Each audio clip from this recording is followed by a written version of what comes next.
Perfecto. Permitir a todos. Ok, muchísimas gracias nuevamente. Buenos días a todos, a todas, a las colegas que se están conectando desde distintas zonas de nuestra región, de otros continentes también. Estamos muy contentos por esta acogida, por este interés en este nuevo webinario organizado por FitLatam.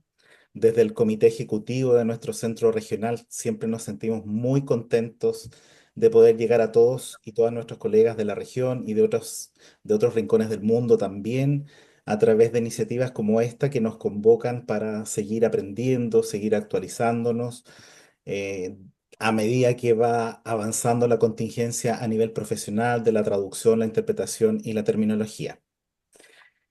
Luego de estas breves palabras, yo le voy a ceder el saludo a nuestra presidenta, Meriam Monteagudo, nuestra presidenta FitLatam. Meriam. Muchas gracias, Cristian. Hola, buenos días, queridos y queridas colegas. Para el Comité Ejecutivo de FitLatam, que presido, es un enorme placer presentarles este webinar, Poor Translator 3, la rebelión de las máquinas. Quiero agradecer a nuestro colega Germán Gariz, en especial, por brindarnos tan importante capacitación. Muchas gracias, Germán, por compartir tus conocimientos con los demás. Tenemos una gran audiencia. Además, esto se va a retransmitir vía YouTube para quienes no han logrado o no logren entrar si la capacidad excediera. Tenemos más de 300 participantes, según lo que Cristian nos ha comentado en la última coordinación. Así que bienvenidos a todos. Son de diversas partes del mundo, como ya se han ido presentando, de nuestra región y de otras partes también. Así que mi sincero agradecimiento, Germán, mi sincero agradecimiento a todo el comité ejecutivo de FitLatam, en particular a Cristian por todas las coordinaciones detrás de este webinar y a los miembros del comité ejecutivo que han ayudado a hacer este evento posible también. A los demás les deseo una excelente jornada. Muchas gracias por conectarse en un fin de semana. Yo sé que todo el mundo trata el fin de semana de dedicarlo a las labores personales, así que mucho más loable que hoy estén conectados y buscando aprender siempre algo nuevo. Y así que hoy lo tendremos de la mano de Germán. Muchas gracias, Germán, por este tiempo que nos das. Muchas gracias. Muchas gracias, Bueno, Meriam. También está con nosotros Marita Propato, nuestra vicepresidenta, Patricia Dardón, nuestra tesorera, Estela Díaz está por ahí abajito también, que es parte de nuestro comité ejecutivo, para acompañarlos en el día de hoy. Me falta un agradecimiento especial.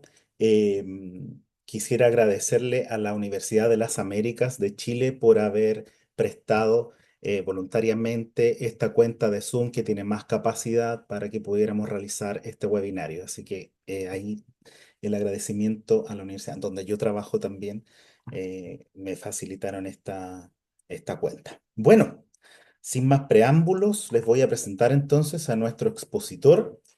El día de hoy nos acompaña Germán Garis, quien es traductor literario y técnico científico en inglés, Instituto de Educación Superior número 28, Olga Cossetini, si lo pronuncio bien, y licenciado en traducción en inglés por la Universidad Nacional de Rosario, Argentina. Nuestro colega se encuentra precisamente allá, al otro lado de la cordillera, acá en Chile. Germán posee más de 20 años de experiencia trabajando a tiempo completo en el sector de la traducción y la localización, y tras una larga carrera como traductor independiente, tiene diversos emprendimientos y actualmente se desempeña como director de GSpeak SRL, empresa de servicios lingüísticos, empresa que está certificada con las normas ISO 17100 para servicios de traducción y la norma ISO 18587, servicios de post-edición de traducción automática. Este sábado matutino nos compartirá su presentación titulada Poor Translation 3, la revelación de las máquinas. Germán, estamos muy contentos de tenerte. Las personas seguramente van a ir teniendo preguntas, así que les vamos a pedir a todos nuestros invitados que las vayan dejando en el chat y a la medida que el tiempo así lo permita, vamos a tratar de responder todas las preguntas o ver algún modo de completar aquellas que no alcancen por el tema de tiempo. Gracias nuevamente por esta tremenda asistencia. Así que Germán, el micrófono y la pantalla son todo tuyos. Muchas gracias. Bueno, muchas gracias a ustedes por la oportunidad y bueno, también un agradecimiento a todos los que se levantaron tan temprano, sobre todo de algunas regiones de Centroamérica, ¿no? Que es madrugando un sábado.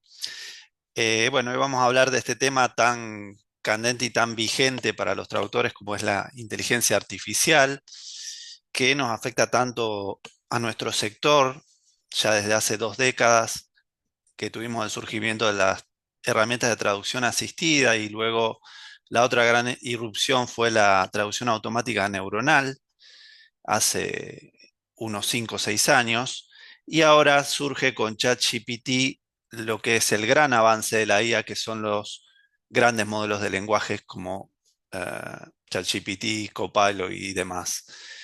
Em, Podemos adoptar dos enfoques. El más popular, podríamos decir, es cómo aprovechar estas herramientas, cómo ser más productivo, cómo agilizar procesos, sobre todo con cierto carácter repetitivo, y cómo aprovechar estas características generativas que nos ofrecen estas herramientas como para redactar mail o, bueno, a nivel empresarial para aplicaciones de marketing o ventas.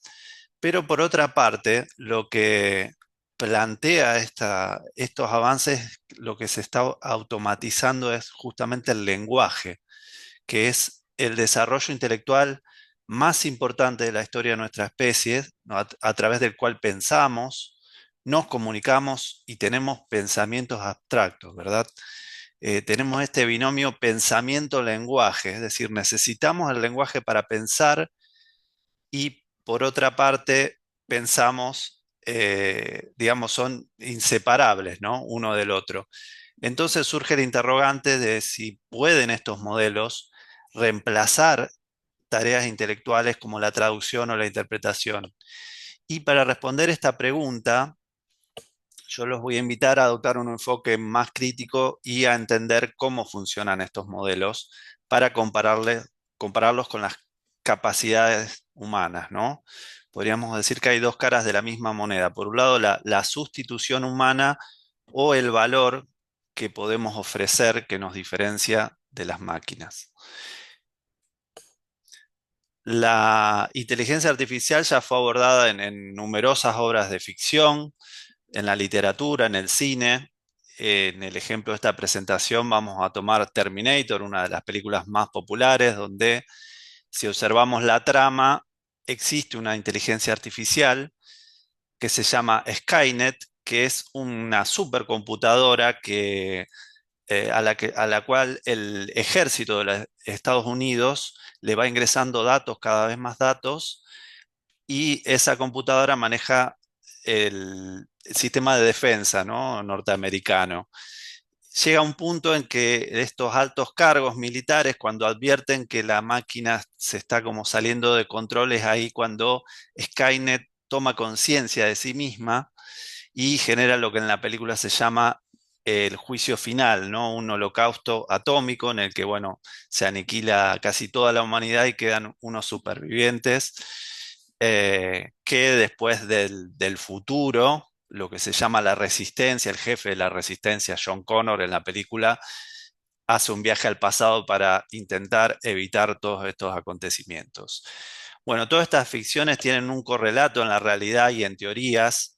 Actualmente se dice que estamos en una etapa de inteligencia artificial estrecha, lo que significa que la máquina es buena para hacer una tarea específica, pero sobre todo desde los sectores tecnológicos, nos están diciendo que no estaríamos muy lejos de llegar a una etapa de inteligencia artificial general, que es cuando las máquinas tendrían la capacidad de realizar prácticamente cualquier actividad humana, incluidas las actividades intelectuales.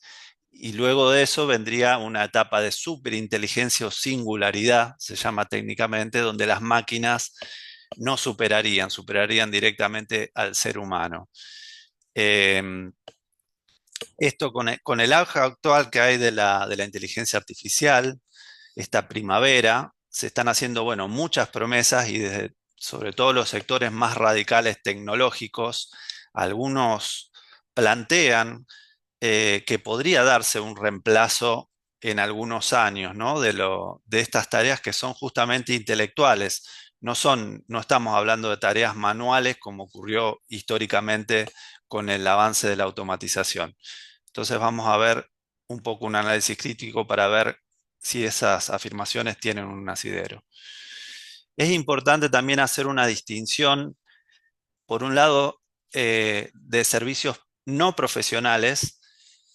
Según una de las empresas más grandes del mundo con sede en Italia, se llama Translated, el porcentaje de traducciones que se realizan actualmente por día en todo el planeta con traducción automática sin intervención humana es el 99,5%. Claro, estamos hablando generalmente de estos sistemas, los desarrollan justamente las gigantes tecnológicas, Google, Microsoft, Meta, que tienen redes sociales, que tienen millones y millones de usuarios, y que justamente estos sistemas están pensados para satisfacer las necesidades de esos usuarios, necesidades básicas. Hablamos de material voluminoso, efímero, transitorio, que nunca se traduciría si no existieran estos sistemas de traducción automática, y también de material voluminoso con menores expectativas de calidad, lo que se llama fit for purpose actualmente.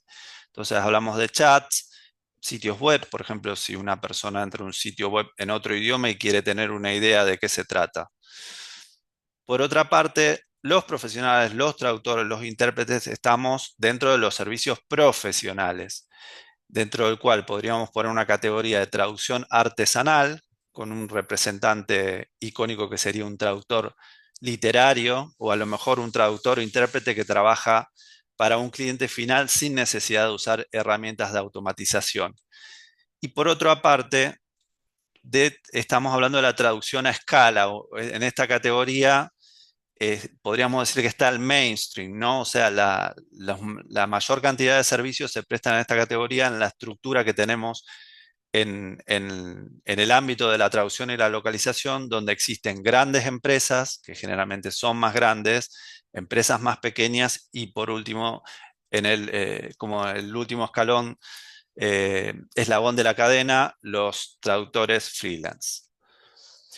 La traducción automática es de larga data, ya desde 1950 que se utilizan sistemas, pero no fue recién hasta 2015, 2016 que se populariza la traducción automática neuronal, que, hago la aclaración, es el sistema que se sigue usando principalmente hasta hoy en día. Este sistema se adoptó no por los buenos resultados y por toda una serie de otras cuestiones. Pero claro, ahora estamos hablando de la irrupción de la IA generativa con ChatGPT 3.5 que se hace público. Estamos ya a casi 2 años de ese momento, que es un gran modelo de lenguaje. Los grandes modelos de lenguaje son técnicamente redes neuronales de aprendizaje profundo. Se utilizan muchísimas capas donde se va intercambiando datos para realizar mejores predicciones y están desarrollados en forma de chatbots diseñados para entender y generar texto de manera similar a la comunicación humana natural, ¿no? Uno habla como un chatbot, como si estuviera hablando con una persona, ¿verdad? Una de sus principales características es la gran fluidez. Me imagino que la mayoría habrá usado ChatGPT. En mi caso, eso fue algo que me llamó muchísimo la atención, sobre todo comparado con la traducción automática neuronal incluso. Y están preentrenados con una enorme, enorme cantidad de datos, por eso se llaman modelos de lenguaje grandes o masivos, de hasta 10 billones de palabras y de lenguaje ordinario, es decir, generalmente toman como corpus Internet. No es necesario, como en los modelos anteriores, tener texto etiquetado o con algún otro tipo de procesamiento. Y otro avance importante fue en 2017, cuando uno de los empleados de Google descubre la arquitectura de transformadores, que es en la que se basa ChatGPT y otros chatbots similares. Ahora, vamos a ponernos un poco técnico en esta diapositiva vamos a ver un poco cómo es que traducen o qué operaciones realiza una máquina, ¿no? Eh, en esta diapositiva lo que ven es el diagrama justamente de esta arquitectura de transformadores y si por ejemplo le pedimos a ChatGPT que traduzca una oración de 10 palabras, vamos a ver qué operaciones realiza. En primer lugar, lo que va a hacer el modelo hay una capa que se llama incrustaciones de entradas, va a ser una tokenización, es decir, un token técnicamente puede ser una palabra, puede ser un prefijo o puede ser un símbolo. Entonces lo va a dividir. La primera operación que realiza la máquina es dividirlo en tokens. Luego a cada token lo va a representar de forma vectorial. ¿Qué es un vector? Un vector es un número. Y para que ustedes tengan idea, ChatGPT 3, que era la versión anterior a la que salió hace 2 años, cada token estaba representado por un vector, un número de aproximadamente 12.300 números. El software lo que hace con esos números le permite calcular las relaciones que hay entre palabras o términos, digamos, de forma matemática para comprender, entre comillas, el modelo del lenguaje. Entonces, por ejemplo, la palabra naná, que la podría representar entre toda esa serie de números como 1.2, porque 1 empieza con la letra A y 2 pertenece a la categoría fruta, podría suceder lo mismo con la palabra mango, que sería representada con el número 13.2.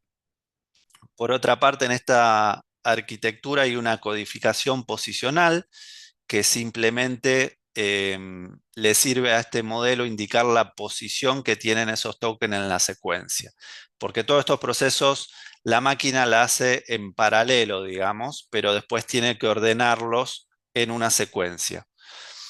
Y en el medio están los bloques transformadores, que son muchísimos. Tiene que ver con la arquitectura de aprendizaje automático, la gran innovación es el mecanismo de autoatención, que lo que hace es permitirle al modelo sopesar la importancia de estos diferentes tokens dentro de la secuencia y al hacer predicciones se centra en partes relevantes de las entradas, basándose en probabilidades estadísticas de cómo se usa normalmente la palabra en el lenguaje. Y así se dice que el modelo aprende. Es decir, el modelo no sabe de sintaxis, no sabe de gramática y tampoco sabe de significado. Lo que hace es, mediante estas operaciones de probabilidad estadística, acomodar las palabras y los tokens de la forma en que generalmente, según un análisis que hace del corpus que ya tiene. Por último, hay un bloque lineal donde se hace una predicción completa y se ofrece un conjunto de puntuaciones o logits para cada token posible. Y en la última etapa, la función softmax, se toman esas puntuaciones logit y se normalizan en una distribución de probabilidad. Entonces, como ejemplo, lo que se evita con estos modelos, que era un gran problema que había con los modelos de automatización anteriores, es que se evita, por ejemplo, los casos de polisemia. Si tenemos el término vela, que puede significar una fuente lumínica o la vela de un barco, al estar ese término no representado por la palabra, sino por un número, un vector, se puede hacer esa distinción, ¿no? Y se evitan esos problemas que eran los típicos problemas de los modelos anteriores. En el caso de la homonimia es algo similar. En este ejemplo, speak no lies, no digas mentiras, o he lies down, es decir, es la misma palabra, pero en el segundo caso hay una frase verbal que al estar lies junto a down, el modelo va a detectar y lo va a interpretar de otra manera, se acuesta. Los chatbots también responden preguntas. Si le preguntamos de qué color es el cielo, ahí con este mecanismo de autoatención va a prestar atención a color y cielo y basándose en su enorme corpus, va a ver que hay una probabilidad que muchas veces aparece cielo azul, entonces va a contestar el cielo es azul. Esto es una pregunta muy simplificada, pero más o menos funcionan de esa manera. Y otra gran diferencia que tiene es el mayor contexto. La versión actual, ChatGPT 4, tiene alrededor de 6.100 palabras de contexto. La versión paga unas 24.500. Tengamos en cuenta que los sistemas rudimentarios no llegan a tener una oración de contexto. Y esto, por ejemplo, si uno le pide a un chatbot traducir un cuento breve, va a poder entender los personajes, el género, o sea, va a tener toda información contextual que antes no había con otros sistemas. Y bueno, ni hablar de la alta capacidad de cómputo. ChatGPT 3 realizaba para predecir una sola palabra casi 9.200 operaciones. O sea que si le pedíamos a ChatGPT traducir una oración de 10 palabras, hacía alrededor de 90.000 operaciones. Y en marzo de 2021 surge un artículo muy interesante que se llamó On the Danger of Stochastic Parrots. Fue redactado por 4 autoras, 2 de ellas trabajaban en el departamento de ética de Google y finalmente fueron despedidas por redactar este artículo, donde ellas, bueno, básicamente hacen un poco una crítica a si es necesario desarrollar estos modelos de lenguaje que son cada vez más grandes por sus consecuencias ambientales y sociales. Pero bueno, entre otras cosas, utilizan este término, acuñan este término loro estocástico, ¿no? Que lo describe de una forma bastante sagaz a estos modelos. Esta es una traducción mía, este artículo se puede descargar y dice: un modelo de lenguaje es un sistema que une de forma aleatoria secuencias de formas lingüísticas que observa dentro de sus vastos datos de entrenamiento, conforme a información probabilística sobre cómo se combinan, pero sin referencia alguna al significado. Un loro estocástico. Es decir, nosotros en español decimos repetir como un loro, ¿no? Es decir, el loro pronuncia las palabras, pero no entiende lo que dice. Y los modelos hacen eso, básicamente, ¿no? No tienen conocimiento del mundo real y repiten, que es un principio básico de la automatización. Y esto lo hacen según, como vimos en las diapositivas anteriores, datos probabilísticos prediciendo la palabra que sigue en una secuencia. Y al referirse a la traducción, concretamente en este artículo, también afirman las autoras algo muy interesante. Dicen que la mayor fluidez del resultado de la traducción automática cambia la percepción de exactitud de ese resultado. El autor del idioma fuente tenía una intención comunicativa humana inicial, no obstante, el sistema de traducción automática suele presentar un resultado impreciso pero fluido y aparentemente coherente al usuario que no tiene acceso al texto fuente o no lo comprende porque no conoce el idioma. Acá un poco lo que hacen referencia es que la comunicación humana depende de la interpretación del significado implícito compartido entre personas. Y existe una intención comunicativa, algo que no existe en estos modelos. Y los seres humanos, como dijimos, usamos el lenguaje, lo desarrollamos durante miles de años y usamos un mecanismo de economía. Hay un contexto compartido, ¿no? Muchas palabras o frases se omiten en conversaciones porque los interlocutores ya comparten ese contexto, ¿no? No es necesario detallar cada aspecto de la interacción. Y bueno, estos modelos, si bien tienen algunos resultados impresionantes, también tienen limitaciones, ¿no? Una de las principales justamente es que se usa Internet como corpus, eh, con todos estos problemas de propiedad intelectual, confidencialidad, cuestiones legales. Sobre todo en Europa hay una resistencia bastante grande a usar estos modelos, por lo menos a nivel organizacional, justamente por todos estos problemas relacionados con los sesgos también, ¿no?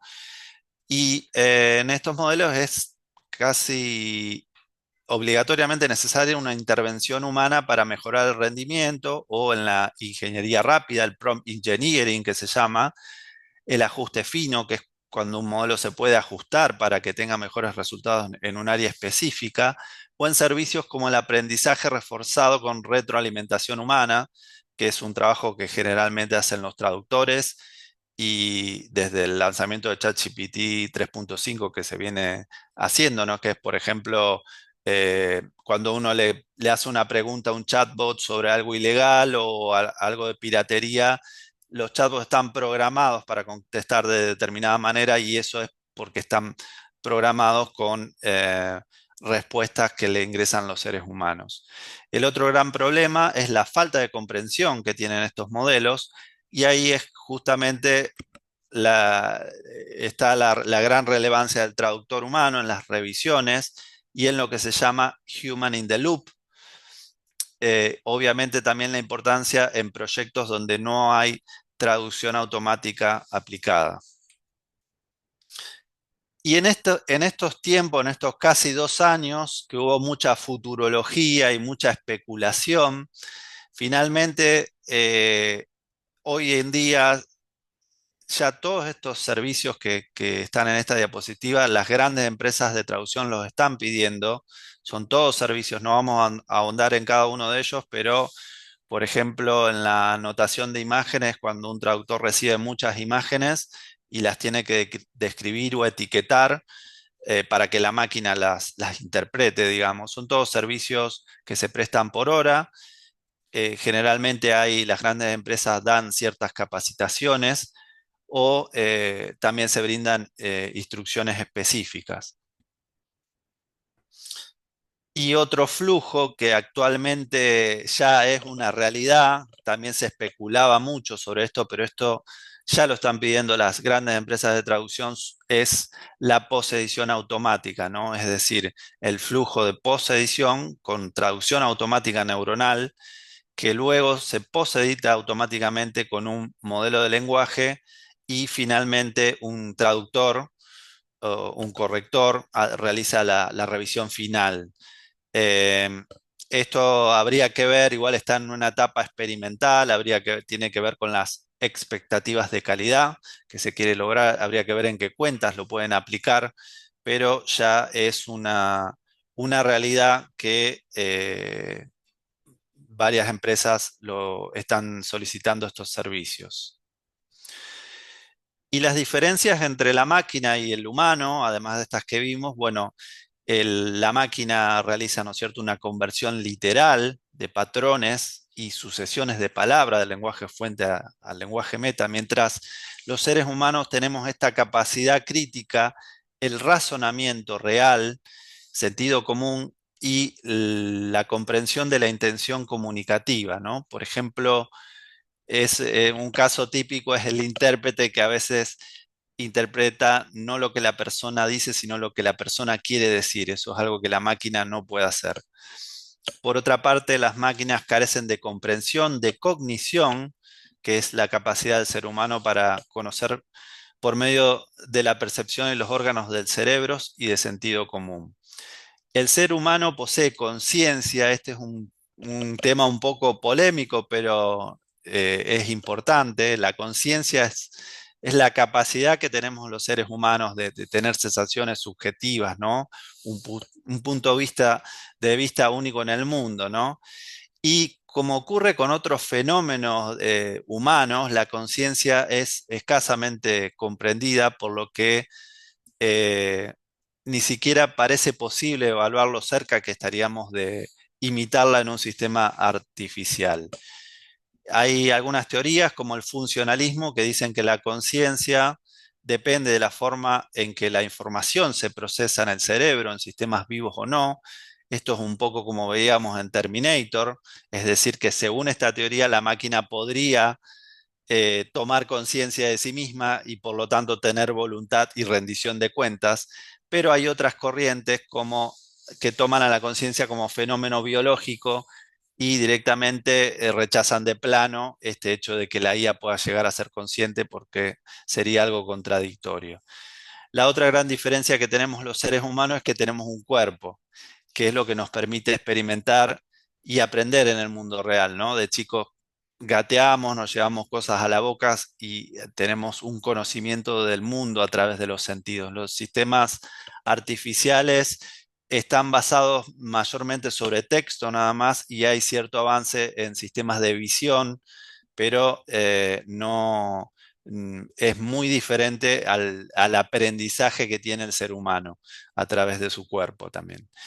Y por último, los traductores hacemos una tarea muy importante como investigadores, ¿no?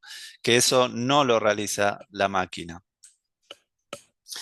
Y a pesar de que se mejoró mucho, sobre todo cuando veíamos estos casos de polisemia, el lenguaje natural de por sí sigue siendo ambiguo.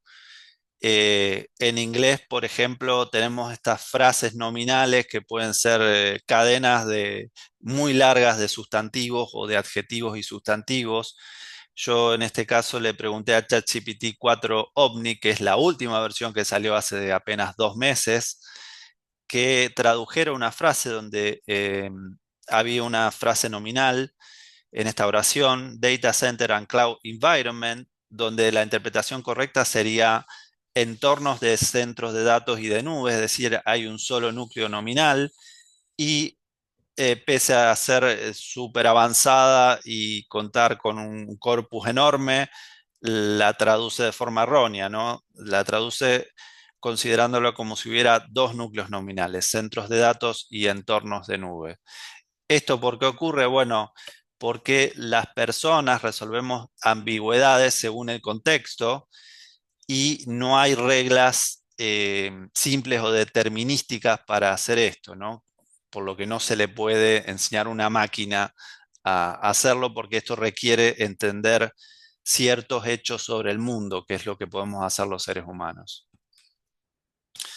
Y el rol de investigadores también es importantísimo, por ejemplo, cuando el texto fuente es insuficiente, nosotros leemos sobre el tema o nos salimos, ¿no?, de esa literalidad del texto que tenemos que traducir,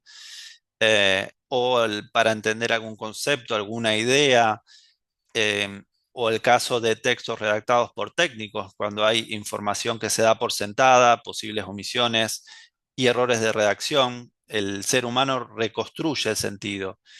Y entendemos también la intención comunicativa, ¿no? Además del ejemplo de los intérpretes, también se da en los subtitulados. No me refiero a un subtitulado de película donde hay un guión bien pautado, sino cuando se subtitula, por ejemplo, un evento y las personas hablan, ¿no?, eh, digamos, de forma conversacional. Entonces uno tiene que un poco traducir la idea más que la literalidad de lo que la persona está diciendo.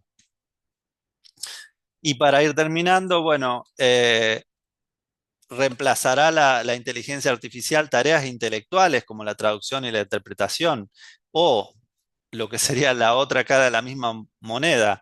¿Qué valor podemos ofrecer como seres humanos frente a las máquinas? Bueno, por una parte, desde hace un tiempo podemos observar cierta tendencia a relativizar el concepto monolítico de calidad, ¿no? El que aprendemos en los traductorados en las universidades, la traducción, ese perfeccionismo. Y cobra fuerza lo que se llama fit for purpose, ¿no? La calidad, que es el talón de Aquiles indudablemente de estos sistemas de automatización y además el principal argumento que esgrimimos los traductores para defender nuestro trabajo, no parecería preocuparles demasiado a los clientes o compradores que por ahí le dan prioridad a la velocidad y sobre todo al precio, ¿no? Desde este punto de vista podríamos decir que se produce en cierta forma un reemplazo con el consiguiente sacrificio de calidad, pero también es verdad que estos flujos de grandes volúmenes generan también más oportunidades de que haya material que requiera un servicio profesional. Y el valor humano en estos flujos es el que está relacionado con otro concepto que es human in the loop, que es la necesidad casi obligatoria de que el ser humano intervenga para mejorar todos estos servicios automáticos, como veíamos con los servicios relacionados con IA en la diapositiva anterior. Y por otra parte, si hacemos un análisis de cómo traduce, cómo interpreta una máquina y cómo lo hace un ser humano, La respuesta a este reemplazo parecería ser a todas luces un rotundo no, ¿verdad? Porque como vimos, un modelo de lenguaje eh, predice, lo que hace es predecir la palabra siguiente sobre la base de un corpus enorme, pero no tiene conocimiento del mundo, no tiene sentido común, comprensión profunda, ni intención comunicativa. Y estos problemas no se resuelven con hacer modelos de lenguaje cada vez más grandes, como está ocurriendo actualmente, porque las mejoras son cuantitativas, pero no cualitativas. Los seres humanos, los traductores, intérpretes, tenemos conocimiento de la cultura, comunicación no verbal, del lenguaje corporal, los matices culturales, las expresiones idiomáticas y los significados dependientes de distintos contextos, y realizamos una tarea de investigación para generar traducciones coherentes, con sentido y con precisión, que es algo que hasta el día de hoy se sigue requiriendo en el mercado. Y bueno, los invito por último a conectarse y bueno, Cristian, te cedo la palabra por si hay alguna consulta. Les agradezco desde ya. Gracias, Germán, por esta interesante charla. Muchas gracias también a todos los que están acá presentes. Sí, hay algunas preguntas. Bueno, la primera, la del lorito, que hay una colega preguntaba por la fuente y otra colega también le puso ahí un enlace que supuestamente lleva al artículo. No alcancé a desplegar el enlace, pero Sí. si tú puedes citar la fuente. Sí, esa está en la misma diapositiva, está el enlace. Es de acceso público, ese artículo lo pueden descargar, está en inglés y está, si lo ponen en internet lo van a encontrar también, porque está públicamente accesible, digamos. Ya, perfecto. Ya, tenemos una pregunta de la colega Carla Mendoza. Dice, ¿existe riesgo de que los errores que se producen en la traducción automática neuronal se vayan reproduciendo en los corpus al no ser solucionados correctamente por el traductor y haya un momento que llegue a una meseta donde ya no mejore? Sí, de hecho, bueno, siempre hay noticias constantemente, noticias nuevas con respecto a la IA. Una de las últimas noticias es que estos modelos, el modelo de lenguaje, se están retroalimentando ahora de los propios resultados generados con inteligencia artificial, lo cual genera cierto estancamiento. De todas maneras, a nivel profesional, siempre es necesaria la revisión del ser humano, sobre todo cuando se requiere cierta calidad, ¿no? Todo depende de las expectativas de calidad. Pero sí, desde luego que uno de los problemas de estos modelos es que se trabaja con tanto volumen y en tan poco tiempo que obviamente se deslizan por ahí esos errores, y ese modo de trabajo un poco frenético y con poco tiempo es lo que hace también de que sea más fácil de que puedan llegar a pasar, ¿no? Esos errores. Ujú, perfecto, muchas gracias. Bueno, abajito la colega Victoria Saña preguntaba, que me imagino respecto a la diferencia que hay entre lo que es pagado y no pagado. Y ella dice entonces solo se puede traducir en la versión paga. Me imagino que eh, El modelo de lenguaje se referirá. sí. Sí, el modelo de lenguaje, la versión paga es mucho mejor que la versión gratuita. Yo en este caso usé ChatGPT, pero uno lo puede usar de forma gratuita, de forma limitada. Y la versión paga, no recuerdo ahora bien, pero creo que sale algo así como $50 mensuales o algo por el estilo. Eh, sí, obviamente es mucho mejor, como veíamos ahí en algunos ejemplos del contexto. Son sistemas bastante más avanzados y de vanguardia. Ujú, perfecto. Luego hay un comentario, no es pregunta. Aquí el colega Mateo dice, pero no está considerando el uso de los prompts dentro de la aplicación del modelo para usar como traductor. Se pueden entrenar los distintos modelos, incluso de forma gratuita, para poder solucionar estos problemas de ambigüedad. Incluso hay estudios al respecto, no solo ligados al estudio de la traducción. Sí, sí, obviamente, claro, el prompt engineering, esto tiene que ver con los servicios que están requiriendo también las grandes empresas de traducción, eh, porque todo depende de justamente cómo le pedimos a ese chatbot que realice la tarea. Si las instrucciones que le damos, los prompts, son muy básicos o no son lo suficientemente específico el resultado que vamos a tener, va a ser mucho más pobre que si le damos un prompt más concreto y específico. Perfecto. Bueno, el mismo colega Mateo aprovecha de preguntar, ¿no debería fomentarse la enseñanza del prompt engineering para los traductores en formación para prepararlos para el nuevo cambio tecnológico? Sabía una pregunta Sí, bueno, contraproducente. actualmente hay empresas como, por ejemplo, RWS que ofrece unos cursos de este tema en concreto. Eso, si no me equivoco, incluso son gratuitos. Pero bueno, también está un poco en la, en la decisión de cada traductor en, digamos, adaptarse a este tipo de servicios o no, ¿no? Generalmente son servicios, como digo, que se prestan por hora y, claro, están más orientados a lo que es la computación, ¿no? Que ahí hay un poco un dilema, ¿no? Porque los traductores generalmente nos gustan las ciencias sociales, pero los servicios, estos modelos son más bien computacionales, ¿no? Más relacionados con la matemática eh, y con los números. Ujú. Pero actualmente hay este tipo de capacitaciones. Obviamente lo que es la capacitación formal en los institutos, en los traductorados, en las universidades, en general todavía no está adaptado. Hay un problema mundial educativo con todo esto, y sobre todo por la velocidad de estos avances. Pero bueno, después el traductor por su cuenta también hay muchos recursos para aprovechar también. Perfecto. Elisa Berdichevsky, si es que lo pronuncio bien, dice, en el área de la salud, las traducciones deben ser muy precisas y no Mm. admiten errores y tampoco imprecisiones. Está de por medio la vida de los pacientes. Y la pregunta es, ¿cómo ves allí el futuro de la IA en este campo? Sí, bueno. Por eso digo, cuando puse la diapositiva del nuevo flujo, Mm. eso plantea también un desafío, ¿no? ¿Será posible que una sola persona, un solo corrector, arregle todo eso? Porque tenemos en cuenta además que estamos hablando de grandes volúmenes.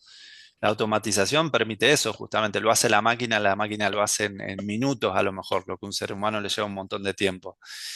Eh, y este tema de la precisión que yo puse en la conclusión sigue siendo necesario, sigue siendo y creo que es la razón de ser de los traductores y los intérpretes humanos.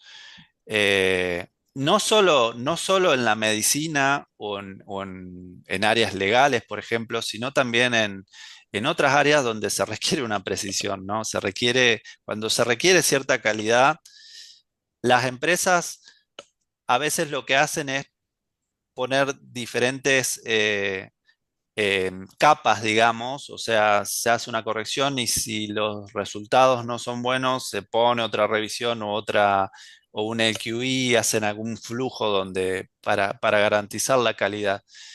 Y eso, bueno, tiene que ver un poco con eh, el hecho de aplicar estas tecnologías, a veces tiene que ver con cuestiones extralingüísticas, ¿no? Con la decisión de aplicarla o no y el conocimiento. Eh, Obviamente, en una traducción médica que tiene esta importancia, generalmente hasta el día de hoy, tiene una intervención humana mucho mayor que otras áreas. Y se Perfecto. soluciona de esa manera, en realidad, poniendo más etapas donde interviene el ser humano, Ujú. porque obviamente estos modelos van a dejar errores. Bueno, ya nos quedan poquitos minutos, así que hay dos preguntas más concretas y cortitas quizás de responder. ¿Existe algún motor que no tenga CSU? Hay una pregunta ahí de Carla Mendoza. Perdón, que no tenga. Que no tenga sesgo. Ah, no, generalmente tienen sesgo porque, bueno, esto está planteado también justamente en el artículo de los loros estocásticos. Esas Ujú, autoras tratan justamente eso, porque Internet, por ejemplo, se usó Wikipedia para alimentar ChatGPT 3 y otros modelos, donde solamente alrededor, creo que un 15% está generado por mujeres. Y también se dice que Internet, de hecho, más del 50% del contenido generado en Internet está en inglés, y cuando solamente menos del 5% de la población mundial lo habla de forma nativa. Entonces, como el sesgo ya está presente también en la humanidad, también está presente en el modelo. Sí, mediante programación a veces se intenta hacer filtros o digamos, con programación humana evitar estos sesgos, pero el sesgo en general está presente justamente porque se toma el lenguaje de Internet directamente sin ningún tipo de procesamiento. ujú. Perfecto. Y Y por ya. eso también, perdón, por eso también se requieren algunos servicios que justamente se prestan para evitar esas cuestiones, cuando hay sesgo, o mensajes de odio Ujú. o, bueno, toda esa problemática que surge por usar texto directamente tomado de Internet. Perfecto, gracias. Y vamos a ir con, hay varias preguntas, pero como Germán lo dijo, acá están sus datos de contacto por si quieren seguir dialogando con él, porque este tema realmente requiere más tiempo porque hay muchas preguntas, pero la última que vamos a incluir el día de hoy es si consideras que la profesión de corrector aumentará a través de los años, pregunta Ana Mm. Fernández. Sí, obviamente sí. Actualmente el servicio más popular es la postedición, no es la traducción. La Ujú, traducción está en peligro de extinción, o sea, por lo menos en lo que es el mainstream, ¿no? Digamos, considerando las grandes empresas, cómo está estructurado nuestro rubro. Eh, y obviamente lo que más se requiere son las revisiones. Ahora surge un desafío también acá, porque la gente joven que se va incorporando al mercado de la traducción se ve, ¿no? Con estos tiempos acelerados que ya tiene que post-editar y por ahí no hace la curva de aprendizaje que hicimos los traductores que ya tenemos bastante más años, que empezamos con traducciones y bueno, hicimos toda una curva de aprendizaje. Pero sí, sí, claramente el servicio más requerido justamente es la revisión final y las correcciones. perfecto. Bueno, los demás mensajes son felicitaciones, agradecimientos, saludos desde muchas partes de Chile. Súper interesante charla. Muchas gracias por la excelente conferencia. Muchas gracias por la ponencia. De Trinidad y Tobago también, imagínense hasta dónde llegamos nosotros con FitLatam. En el chat yo les compartí los enlaces a dos documentos que son de nuestra federación. El primero es de la FIT, ¿cierto? Un position paper que habla precisamente Mm, de la inteligencia artificial y bueno, como la mayoría de acá, los presentes somos asociados o colegiados, es importante que conozcamos también los documentos que emanan de nuestra madre, que es la FID, y también de nuestro centro regional, donde existe también nuestra propia declaración en español sobre la inteligencia artificial en relación con la traducción, interpretación y terminología, para que quienes no conozcan esos documentos también los puedan leer y, y después tengan también para compartir. Muchas gracias, Germán, desde el bueno, Comité Ejecutivo de FitLatam. Te agradecemos por tu tiempo, por la iniciativa, por compartir este día sábado tus conocimientos sobre este interesante tema. Muchas gracias a todos quienes se conectaron, porque sabemos que el día sábado a veces uno quiere descansar o hacer otras cosas, pero ahí se muestra el espíritu que tenemos los traductores de siempre querer seguir conociendo, documentándonos y aprendiendo de nuestros colegas también. Así que muchísimas gracias. Gracias a todos y todas. Muchos aplausos y agradecimientos ahí en el chat. Nos vemos en el próximo webinario que prontamente estaremos informando a través de nuestras redes sociales. Muchas gracias a todos por haber venido este día sábado. Un abrazo fraternal muchas para gracias a ustedes y bueno, un buen fin de semana.